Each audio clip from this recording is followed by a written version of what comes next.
Oh, yes. Pale blood.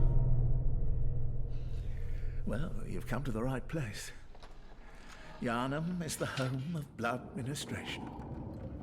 You need only unravel its mystery. But where's an outsider like yourself to begin?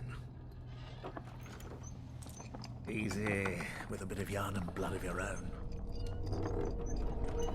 But first, you'll need a contract. Welcome to the Bloodborne 101 playthrough. This is a guide that is aimed at players who are new to the Souls series style of games, specifically to Bloodborne here, and will be done in a step-by-step fashion.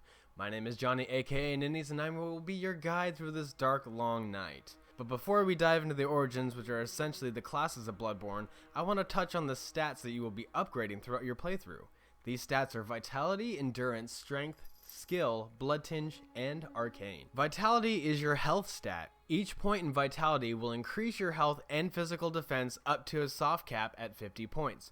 Vitality also affects how fast your stamina recovers depending on what weapon or armor you have equipped. Every level that you gain will increase your defense regardless of what stat that you increase. Endurance is your pure stamina stat.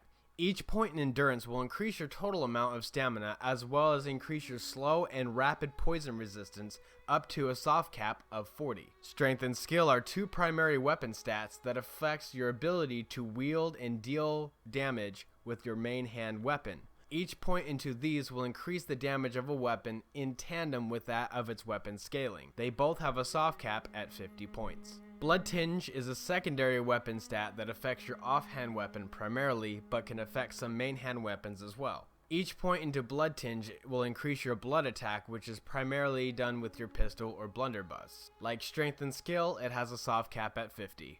Our final upgradable stat is Arcane, which can be the most confusing out of all 6 stats. First off, it directly affects your damage of Arcane and Elemental attack, as well as your item discovery. Your item discovery is the amount or power of the items that you will receive from defeated enemies, but not bosses, as their loot is fixed. But where it does get confusing is how it can affect some of the items in the game, such as Molotov cocktails and the hunter's tools that you will be picking up during the game. Like the other stats, it can affect whether or not you are able to wield certain weapons and use certain hunter's tools. The soft cap is also at 50, just like the last 3 stats.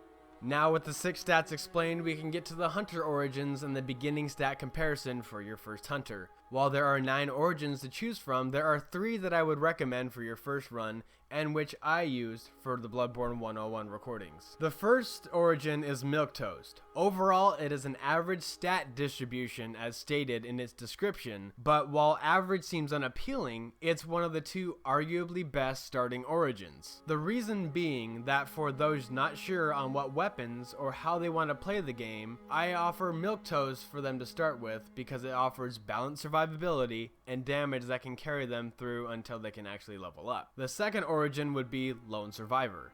Like Milquetoast, this origin has balanced survivability and damage, but with a slight increase to vitality and endurance, but a decrease in strength, blood tinge, and arcane. This is the other starting origin that I would suggest for newcomers, as both blood tinge and arcane are not supported very well in the early gameplay. The third origin that I chose was Violent Past.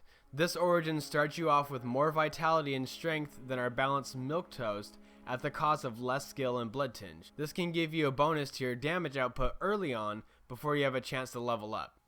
Now that we know our stats and what they affect, I can now bring it back to the weapon scaling. Weapons in Bloodborne scale with strength and skill primarily, with secondary scaling in blood tinge and arcane. The weapon scale starts at E, the lowest, to A, and finally S as the highest. When you upgrade your weapon using blood shards, twin shards, chunks, and rocks, the scaling of the weapon will increase. For example, the saw cleaver my average character started with had D scaling in strength, E in skill, and D in arcane, meaning as the weapon gets reinforced, this weapon will do more damage with the higher strength stat focus. At its maximum level of plus 10, this weapon will have a C scaling in strength, a D in skill, and a C in arcane. Now you may notice most weapons also have an arcane scaling. This is because you can augment your weapon with a fire, bolt, or arcane blood gem to alter its damage type. When you do this, your raw damage will change to elemental damage, and the bonus damage will scale with that weapon's arcane scaling and your hunter's arcane stat. The last thing that I want to talk about are the 3 main hand weapons that you can get after you reach the hunter's dream. These choices are Saw Cleaver, Hunter's Axe, and Threaded Cane. The Saw Cleaver has average stats, but it has a damage bonus due to its serrated edge versus beasts. The Hunter's Axe has blunt damage, no additional damage versus beasts or any other type of enemy, but it has a high rally chance. The Threaded Cane, in its transform mode, has a damage versus beasts as a serrated weapon, but its cane form deals holy damage versus certain enemies that have a weakness to it. The Saw Cleaver is balanced. The Hunter's Axe is more focused towards strength. The Threaded Cane is more focused towards skill.